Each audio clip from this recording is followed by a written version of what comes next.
maintaining your forehead.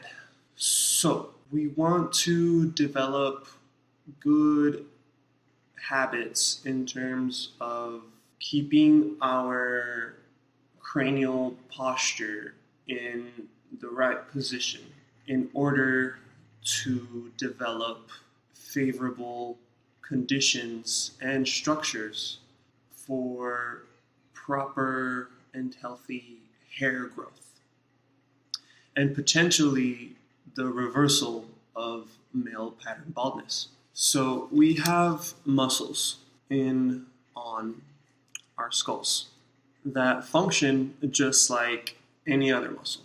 They contract and they extend. These here are called, first of all, the frontal occipital muscles, which is all one unit. They seem separate, but it's all connected via this strip of tissue that runs along the top of our heads called the epicranial aponeurotica, which, interestingly enough, is exactly where male pattern baldness happens. So first, let's talk about the hair follicle cycles and how it functions. And briefly, our hair grows out of our follicle, and after a certain time, depending on the season and your hormones and your stress levels, the hair holds on for a while after production of the hair stops, and then it sheds. And it does this several times during a lifetime, during a year. I believe it happens a few times. So what happens when we have stress and tension in this area is that DNT begins to form. It's a form of testosterone that is actually responsible for growth in males. Around puberty, we just produce this form of testosterone in high amounts, which is what allows us to develop and grow into men.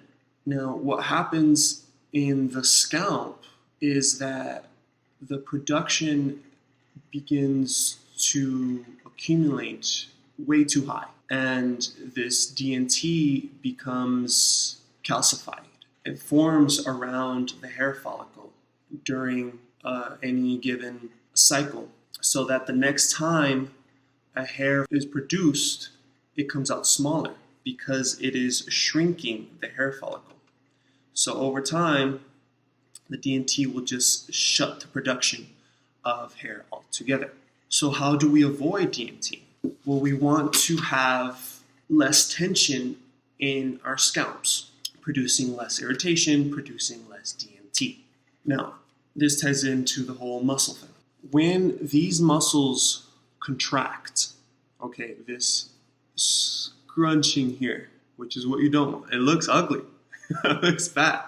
You don't want that. These muscles contract here and here, and they begin to pull on the aponeurotica.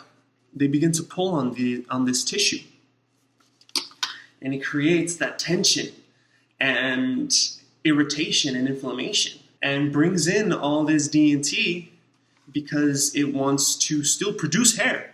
It is a growth hormone, but it accumulates because we are under that constant stress. So what we need to do is counteract that and not contract the muscle, but extend the muscle in order to create alleviation for the poor scalp that has just been choked out of nutrients, oxygen, and is being saturated and choked out by all of this calcified DNT. We want to extend these muscles, okay? We can be in a relaxed neutral state, which is good, I believe. We can contract those muscles, which is, again, very bad. Or we can extend those muscles, alleviating the tension of the aponeurotica, allowing for more blood flow to happen. And quite honestly, I've been doing this for a little over a year now, a year and a quarter. And I feel like I have more hair than I did a year and a half ago.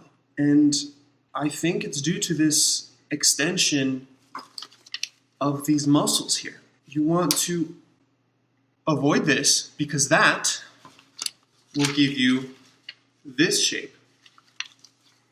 And we want to practice this,